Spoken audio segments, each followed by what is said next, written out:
नमस्कार।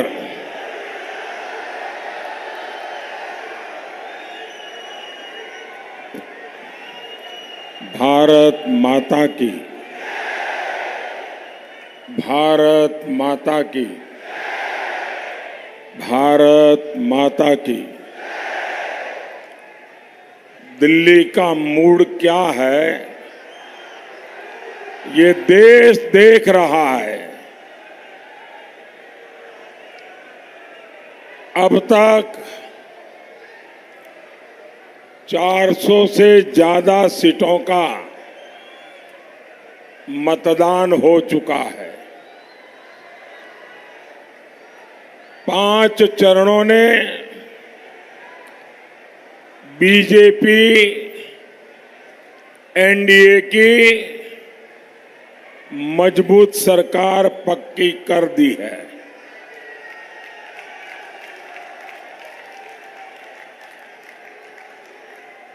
देश भी समझ रहा है कि इंडी वालों को अगर गलती से भी कोई वोट पड़ गया तो वोट देश के लिए किसी काम आने वाला नहीं है।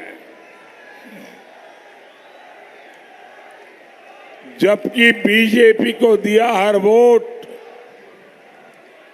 विकसित भारत का संकल्प मजबूत करेगा और इसलिए ये विशाल जनसागर भी एक स्वर से कह रहा है, फिर एक बार, फिर एक बार, फिर एक बार। भाइयों और बहनों, आजादी के बाद पहली बार भारत के लोगों ने स्पष्ट रूप से कांग्रेस मॉडल और भाजपा मॉडल का फर्क देखा है।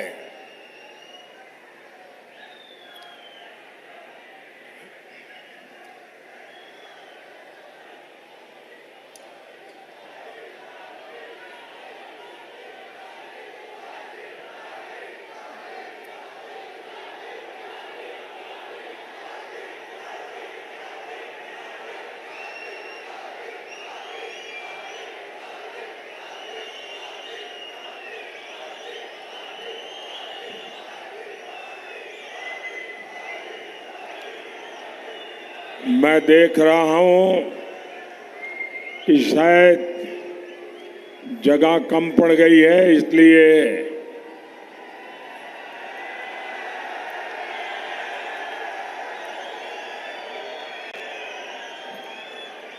मेरी आप सबसे एक प्रार्थना है, ये हाथ में जो बोर्ड वगैरह लेकर के आए हैं अगर नीचे रख देंगे तो पीछे वाले देख पाएंगे। आप मुझे दिखा रहे हैं, मैंने देख लिया, अब नीचे रखिएगा तो अच्छा होगा। ये कुछ सुनते हैं क्या वहां वाले?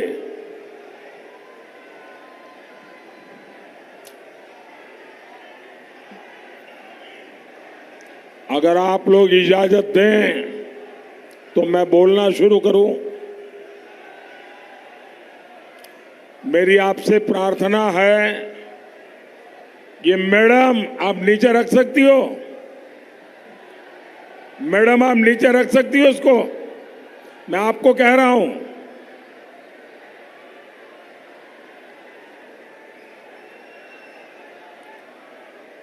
अगर आप लोग इजाजत दें तो मैं अपना बोलना शुरू करूं।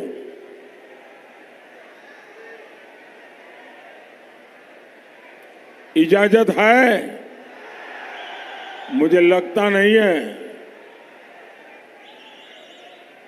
अगर आपकी इजाजत है तो मैं बोलना शुरू करूं। आपका ये प्यार, आपका ये उत्साह मेरे सर आंखों पर लेकिन कम से कम मुझे तो बोलने तो दीजिए।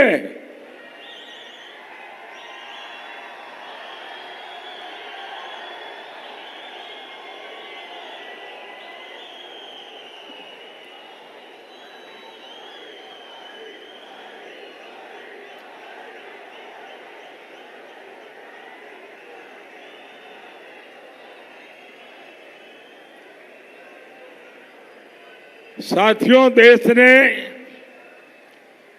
कांग्रेस का मॉडल और बीजेपी का सरकार का मॉडल, दोनों में फर्क साफ है। कांग्रेस और इंडी गठबंधन वालों को न आगे का सोचने की फुर्सत है, न आगे का सोचने की क्षमता है, न ही उनको हमारे संसाधनों का उचित उपयोग करने की आदत है, न ही उनको अपनी गति तेज करने की, रफ्तार तेज करने की क्षमता है। इन लोगों ने 60 साल तक भारत के सामर्थ्य के साथ अन्याय किया है और मैं कहूंगा इन लोगों ने आपराधिक कृत्य किया है। 140 करोड़ का इतना बड़ा देश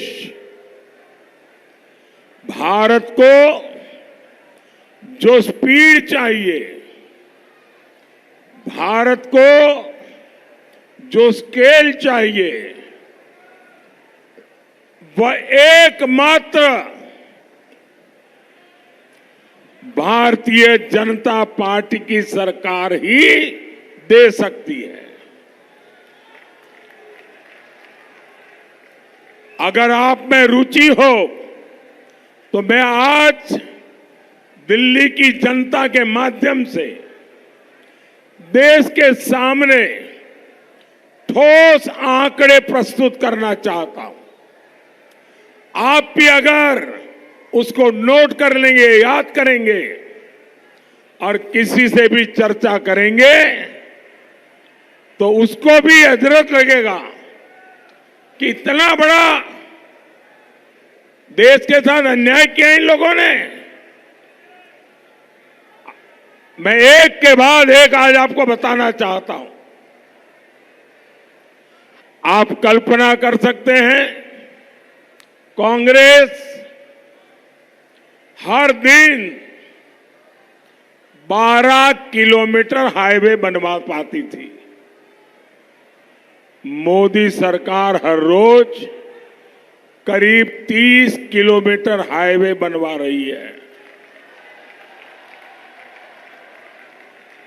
कांग्रेस 60 साल में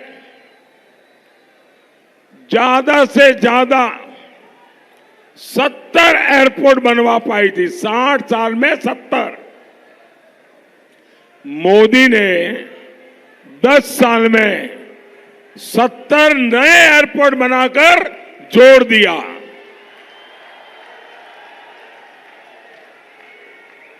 साठ साल में कांग्रेस 380 मेडिकल कॉलेज बनवा पाई। मोदी ने सिर्फ 10 साल में 325 से ज्यादा नए मेडिकल कॉलेज बनवा दिए। कांग्रेस के समय 7 एम्स से आज 22 से अधिक एम्स हैं। कांग्रेस के राज में 75% से ज्यादा लोगों के पास नल कलेक्शन नहीं था, यानी सिर्फ 25% घरों में नल से जल आता था। आज 75% लोगों के घर में नल से जल आ रहा है। कांग्रेस ने 60 साल में 14 करोड़ से भी कम गैस कनेक्शन दिए थे। मोदी ने अपने 10 साल में 18 करोड़ से ज्यादा नए गैस कनेक्शन दिए हैं।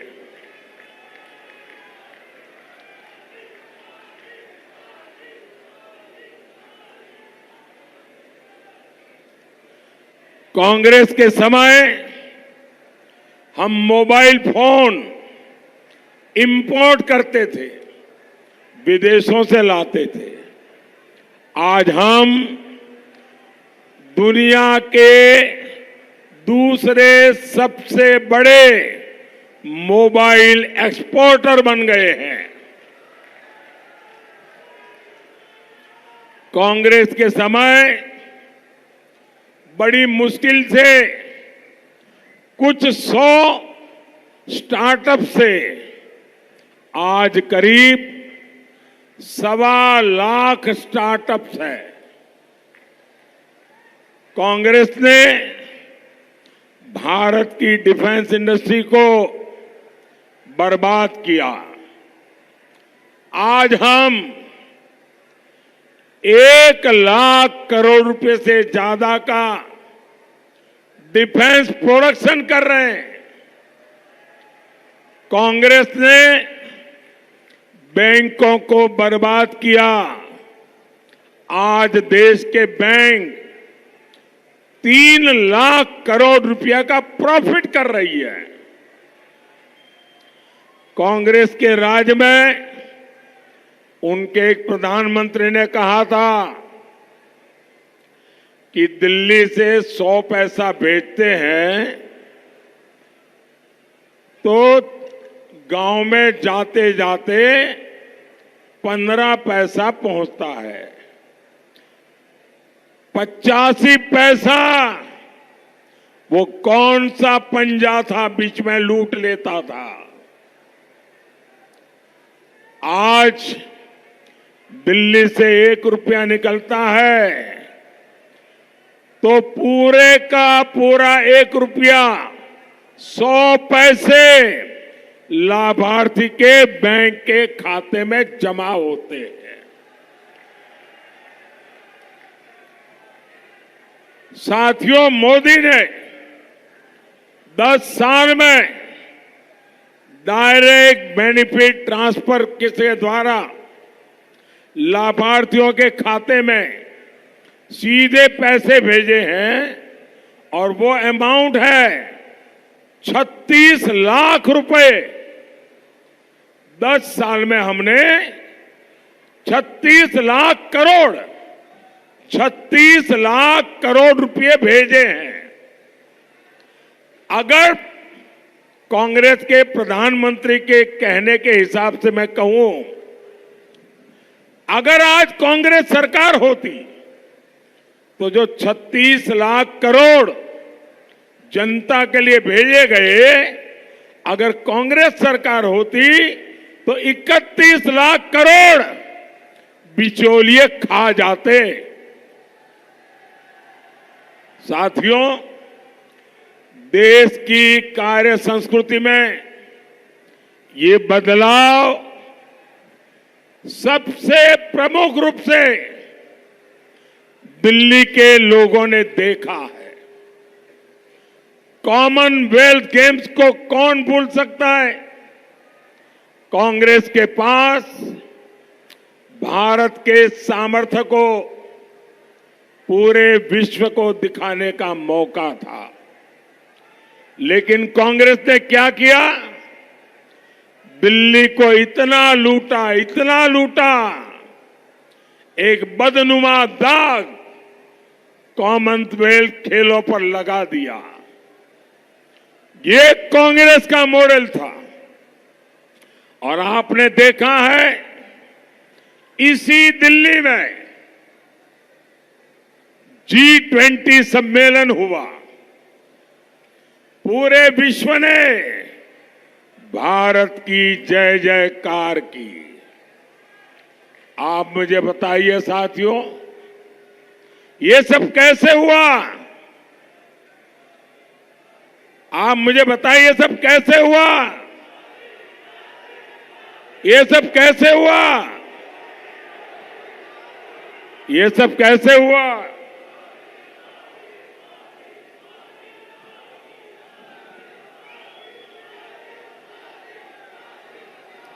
साथियों, ये सब इसलिए हुआ क्योंकि भाजपा का विकास मॉडल नेशन फर्स्ट के लिए कमिटेड है। हमारे लिए राष्ट्र प्रथम, ये हमारा जीवन मंत्र है। दूसरी ओर कांग्रेस और इंडी गठबंधन है, इनका एकमात्र एजेंडा है फैमिली फर्स्ट। मैं देशवासियों को कहना चाहता हूं, मैं दिल्ली वालों को कहना चाहता हूं, आपको राजनीति की सारी जानकारियां हो या न हो तो भी, आपको देश की प्रगति की जानकारियां हो या न हो तो भी, आपको कांग्रेस के कारनामों का पता हो या न हो तो भी, आपको भाजपा की सिद्धियों का पता हो या न हो तो भी, दो शब्द से आप निर्णय कर सकते हैं कि सरकार किसकी बननी चाहिए। हमारा है नेशन फर्स्ट, उनका है फैमिली फर्स्ट। निर्णय देश करे, नेशन फर्स्ट चाहिए कि उनका फैमिली फर्स्ट चाहिए।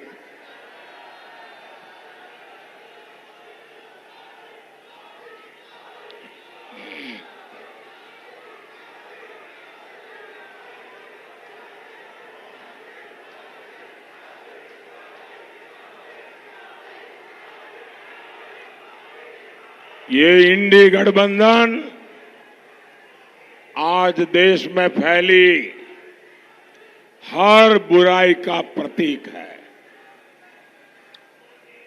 इंडी गठबंधन के जितने लोग हैं,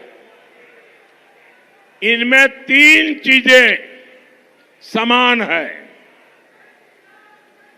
तीन चीजें इनकी रगों में है। एक है, ये इंडी गठबंधन के सारे लोग गौर सांप्रदायिक है। दूसरा, ये गौर जातिवादी है। तीसरा, ये गौर परिवारवादी है। इन तीनों में दिखाई देगा। भाइयों और बहनों, इनकी सांप्रदायिकता की साक्षात गवाह हमारी दिल्ली रही है। आज मैं, जो लोग, जरा ये मीडिया वाले भी कान खोल के सुन लो,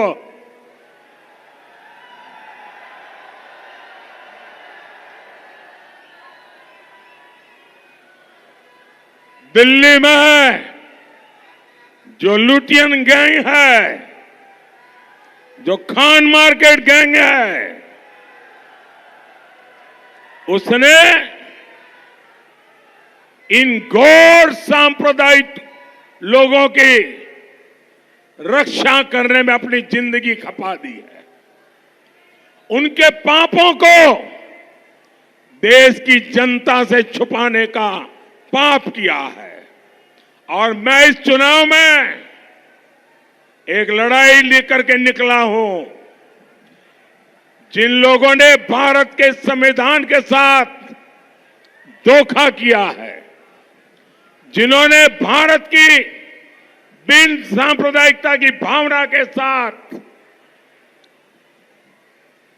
धोखा किया है, अब समय आ गया है ऐसे गौर सांप्रदायिक लोगों को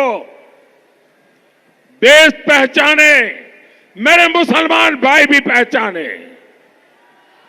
मैं बताना चाहता हूं,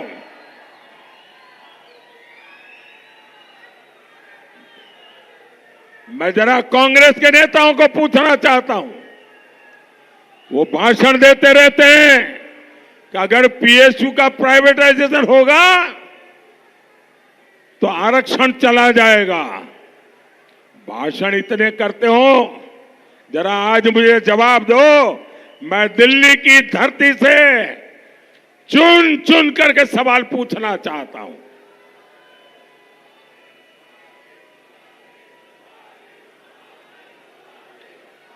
इसी दिल्ली में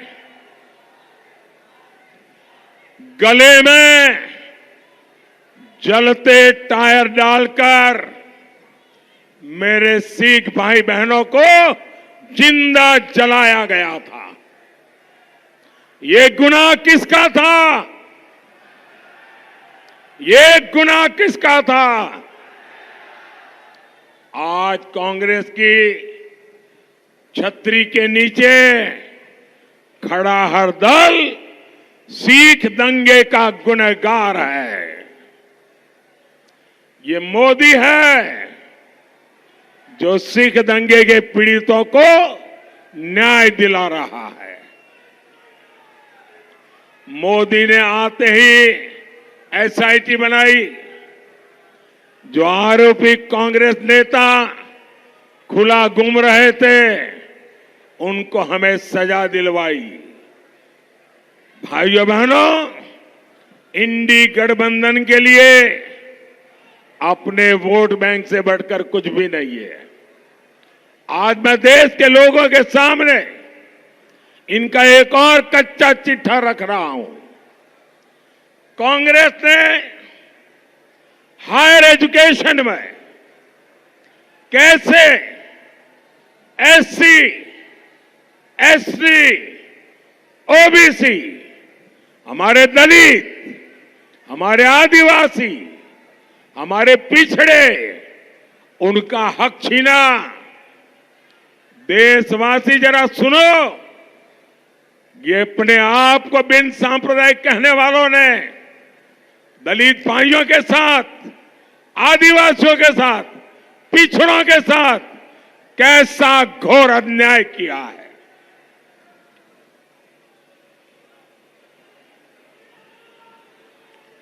दिल्ली की प्रतिष्ठित जामिया मिलिया इस्माइलिया सेंट्रल यूनिवर्सिटी पूरा देश जानता है।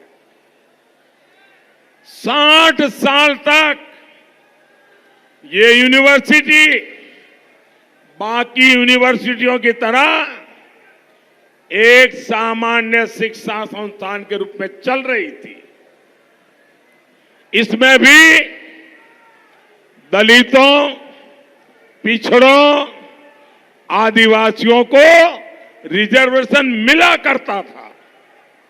लेकिन 2014 के चुनाव जीतने के लिए मनमोहन सिंह की सरकार ने, कांग्रेस सरकार ने, ये इंडी गठबंधन वालों की जमात की सरकार थी, 2011 में कांग्रेस सरकार ने चुपचाप एक चाल चली। अचानक जामिया मिलिया यूनिवर्सिटी को माइनॉरिटी इंस्टीट्यूशन घोषित कर दिया। इससे जामिया मिलिया यूनिवर्सिटी में 50% आरक्षण मुसलमानों के लिए लागू हो गया। 2011 के पहले एडमिशन में सभी एससी, एसटी, ओबीसी को आरक्षण मिलता था। अब उसमें भी धर्म के आधार पर बंदिश लग गई है। मजे की बात यह है कि पहले अल्पसंख्यक शैक्षणिक संस्थान आयोग का अधिकार कॉलेज तक सीमित था, लेकिन कांग्रेस ने अचानक यूनिवर्सिटीज को भी इसमें शामिल कर लिया। मैं जरा जो अपने आप को बहुत बड़े दलितों के मसीहा बना करके घूमते रहते हैं, आदिवासियों के मसीहा बता करके घूमते रहते हैं, पिछड़ों के मसीहा बना करके घूमते रहते हैं, मैं उनको पूछना चाहता हूं, ऐसी कौन सी आपकी मजबूरी है कि आपने दलितों का, आदिवासियों का, पिछड़ों का अधिकार छीन लिया गया, आरक्षण छीन लिया गया और चुप बैठे रहे? जवाब दीजिए देश को। अब आप बताइए,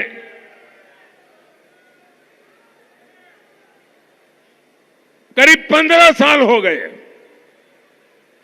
सैकड़ों एडमिशन हुए, सैकड़ों भर्तियां हुई, लेकिन सभी एससी, एसटी, ओबीसी को उनका हक नहीं मिल पा रहा। ये चीज है, ये लोग पूरे देश में लागू करना चाहते हैं और इसलिए मैं दलित भाइयों को कहता हूं, ये आपके आंख में धूल झोंक रहे। मैं आदिवासियों को कहना चाहता हूं, ये आपके आंख में धूल झोंक रहे। मैं बख्शीपंथ के हमारे ओबीसी भाई बहनों को कहना चाहता हूं, ये आपके आंख में धूल झोंक रहे हैं। साथियों, कर्नाटका में ये लोग एससी, एसटी, ओबीसी का कोटा छीनकर मुसलमानों को दे चुके हैं। आज मैं नहीं जानता हूं हमारे मीडिया के लोग इस खबर को खबर मानते हैं कि नहीं मानते। आज ही कोलकाता हाईकोर्ट ने इस इंडी अलायंस को एक बहुत बड़ा तमाचा मारा है। कोर्ट ने 2010 के बाद से जारी सारे ओबीसी सर्टिफिकेट कैंसिल कर दिया है। क्यों? ये इसलिए किया गया क्योंकि पश्चिम बंगाल की सरकार ने मुसलमानों का वोट बैंक के लिए अनाप शनाप मुसलमानों को ओबीसी बनाने के सर्टिफिकेट दे दिए थे। ये वोट बैंक की राजनीति, ये तुष्टीकरण की राजनीति, ये तुष्टीकरण की सनक हर हद पार कर रही है। आज कोर्ट ने तमाचा मारा है। यही लोग कहते हैं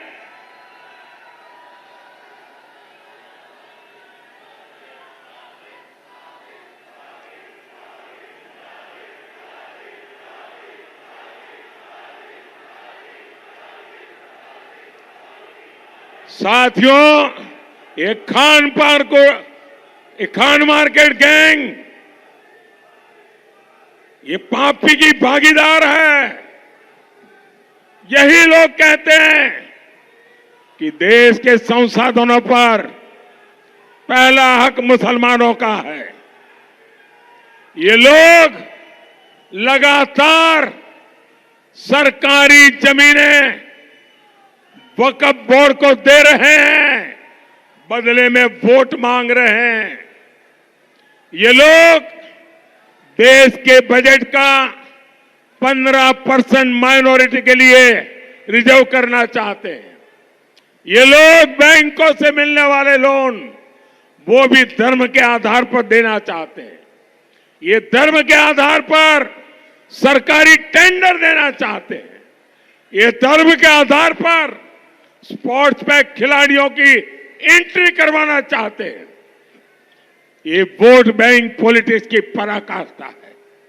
अपने वोट बैंक को खुश करने के लिए ये लोग सीएए का विरोध कर रहे हैं।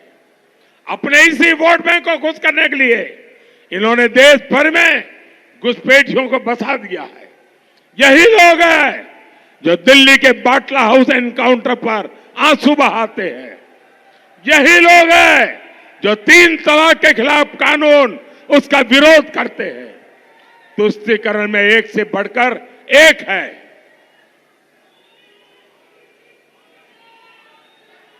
और इसी के लिए इन्होंने एक साथ आकर इंडी गठबंधन बनाया है। और साथियों, अब ये खान मार्केट गैंग के पास एक ही रास्ता बचा है।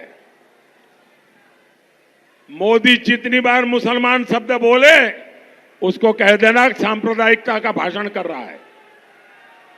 साथियों, मैं जब इनकी घोर सांप्रदायिक हरकतों को हकीकतों के द्वारा, तथ्यों के द्वारा एक्सपोज कर रहा हूं, तो इनका पूरा इकोसिस्टम चिल्लाता है कि मोदी हिंदू मुसलमान कर रहा है। भाइयों बहनों, मुझे चिंता इस देश की है। आप आजादी के पहले के दिन देखिए, कांग्रेस पार्टी ने एक के बाद एक ऐसी ही हरकतें शुरू की थी जिसका परिणाम हुआ देश के टुकड़े हो गए, धर्म के आधार पर हो गए।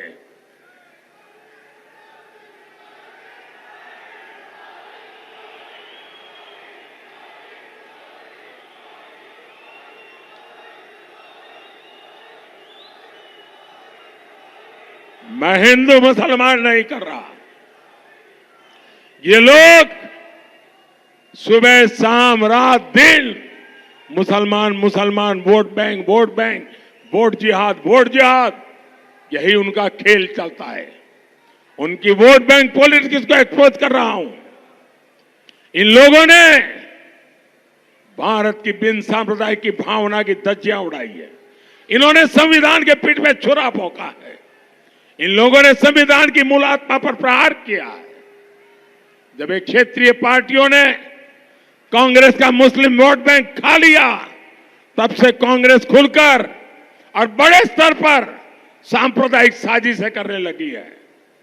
कई बार लाख झूठ बोलते हुए भी शहजादे की जुबान पर सच्चाई तो आ ही जाती है। आज कांग्रेस के शहजादे ने एक बड़ा सच स्वीकार कर लिया। शहजादे ने मान लिया है कि उनकी दादी, उनके पिताजी, उनकी माताजी के समय जो सिस्टम बना वो दलितों, पिछड़ों, आदिवासियों का घोर विरोधी रहा है। कांग्रेस के इसी सिस्टम ने एससी, एसटी, ओबीसी की कितनी ही पीढ़ियों को तबाह किया। आज शाहजादे ने खुद ये बात मान ली है। भाइयों और बहनों, ये इंडी गठबंधन वाले घोर भ्रष्टाचारी भी है। ये वो लोग हैं जिनके पास से नोटों के पहाड़ निकल रहे हैं। ये लोग रंगे हाथ पकड़े जा रहे हैं। झारखंड हो, पश्चिम बंगाल हो, सब जगह इनका भ्रष्टाचार खुलकर सामने आ रहा है। यहां दिल्ली में तो हम कट्टर भ्रष्टाचारियों का खेल देख रहे हैं।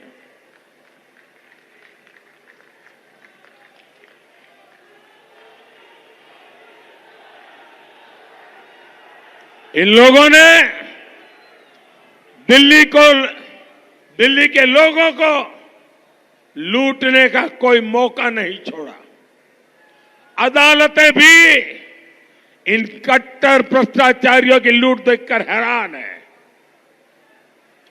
जो लोग राजनीति बदलने आए थे, आज वो लोग दिल्ली के साथ सबसे बड़ा विश्वासघात करके बैठे हैं।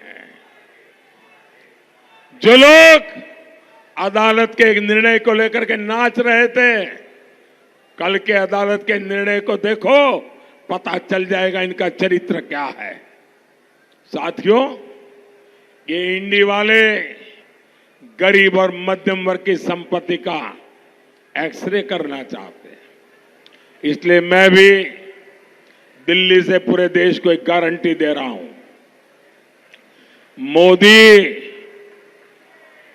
पिछले 10 साल मैंने जो किया है, उससे भी ज्यादा ताकत से बिना डरे हुए, बिना थके हुए, बिना दबाव में आए 10 साल में जो किया है उससे ज्यादा, और मैं छिपाता नहीं हूं, इन भ्रष्टाचारियों की संपत्ति का एक्सरे अब मोदी करेगा।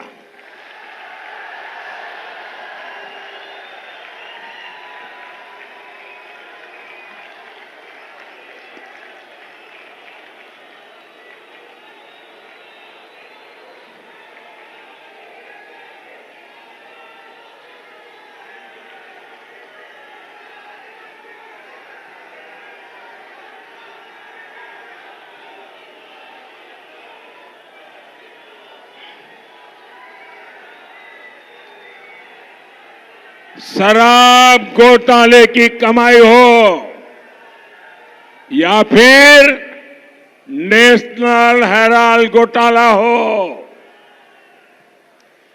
भ्रष्टाचारियों से पाई पाई वसूली जाएगी।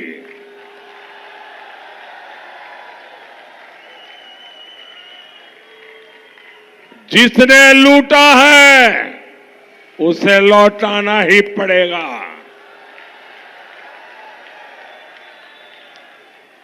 और जो लूटा हुआ मैं इन दिनों लाखों करोड़ की पैसे मिल रहे हैं, हैरान हो जाएंगे। 2200 करोड़ रुपया पकड़ा गया है। अकेले चुनाव डिक्लेयर होने के बाद 9000 करोड़ रुपया पकड़ा गया है।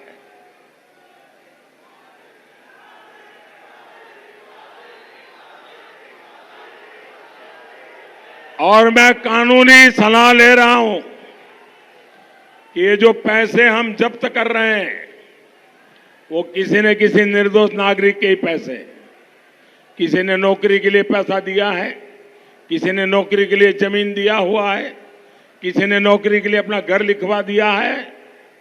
ये जिसके अभी ट्रेल मिलेगा, मैं देशवासियों को वादा करता हूं, अगर मुझे पक्का ट्रेल मिल जाएगा, हाँ ये पैसा उसी का उसके पास गया है, तो मैं ये पैसा उसको लौटाऊंगा।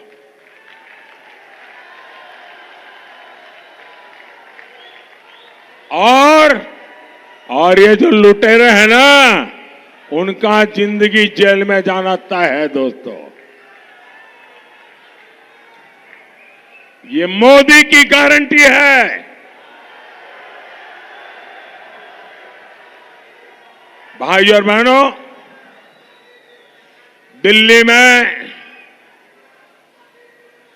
भारत सरकार कनेक्टिविटी के इंफ्रास्ट्रक्चर पर लाखों करोड़ रुपए खर्च कर रही है। ये जो शानदार एक्सप्रेसवे हम बना रहे हैं, ये सिर्फ ईज ऑफ ट्रैवल को आसानी बना रहे इतना नहीं है, इससे कूड़े के पहाड़ों को कम करने में भी मदद मिल रही है। आपको जान करके खुशी होगी, दिल्ली मुंबई एक्सप्रेसवे में ओखला और गाजीपुर का ये जो कूड़े कचरे के ढेर है ना, 1.5 लाख मैट्रिक टन कचरा हमने प्रोसेस करके उसको रोड बनाने के काम में लगा दिया। साथियों, 10 वर्षों में दिल्ली में नया संसद भवन बना है, नेशनल वॉर मेमोरियल बना है, नेशनल पुलिस मेमोरियल बना है, भव्य और आधुनिक प्रधानमंत्री संग्रहालय बना है, भारत मंडपम बना है, यहां द्वारिका में यशोभूमि जैसा शानदार कन्वेंशन सेंटर बना है। ऐसे इंफ्रास्ट्रक्चर से दिल्ली मीटिंग्स, इवेंट्स, एक्सपो ऐसे टूरिज्म का हब बनती जा रही है। ये आने वाले समय में रोजगार का बहुत बड़ा माध्यम बनने जा रहा है। साथियों, दिल्ली में इंफ्रास्ट्रक्चर के साथ ही दिल्ली के लोगों की सहूलियत पर भी मोदी का उतना ही ध्यान है। हर परिवार जो मुफ्त राशन की योजना से जुड़ा है उसके हर साल 12,000 रुपए बच रहे हैं। सस्ते सिलेंडर की योजना से प्रति सिलेंडर आपका 300 रुपया से ज्यादा बच रहा है। मोदी सरकार का प्रयास ज्यादा से ज्यादा घरों तक पाइप से रसोई गैस की सप्लाई का भी है। बीते 10 साल में 15 लाख नए घरों तक पीएनजी गैस पहुंचानी शुरू हुई है। 80% तक सस्ती दवाएं देने वाला जन औषधि केंद्रों के कारण भी हजारों रुपए हर महीने बच रहे हैं। स्टेंट और नी इम्प्लांट की कीमत को कंट्रोल कर रहा हो, मुफ्त डायलिसिस की सुविधा हो, इससे भी गरीब और मध्यम वर्ग के करोड़ों रुपए बचे हैं। अब तो मोदी पीएम सूर्यघर मुफ्त बिजली योजना लेकर आया है और इससे बिजली बिल, आपका बिजली बिल 0 होगा, 0। और आपकी जो अतिरिक्त बिजली होगी वो बिजली सरकार खरीदेगी। जो लोग इस योजना से जुड़ चुके हैं उनकी हर महीने सरकार को बिजली बेचकर 2,500 से 3,000 रुपए की कमाई होने जा लगी है।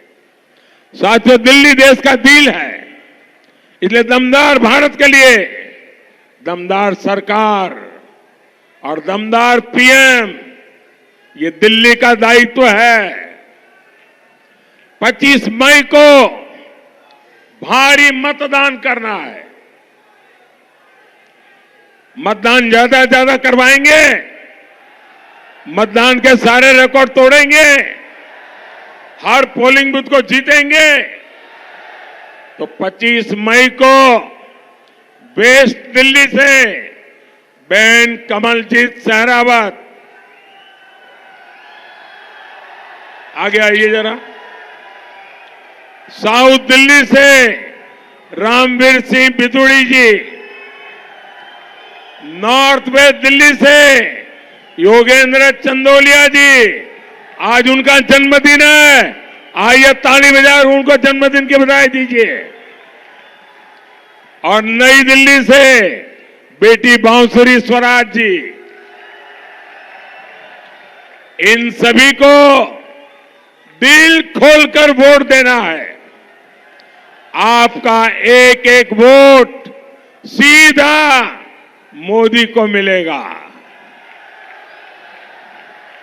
मेरे साथ बोलिए, भारत माता की, भारत माता की, भारत माता की। बहुत बहुत धन्यवाद।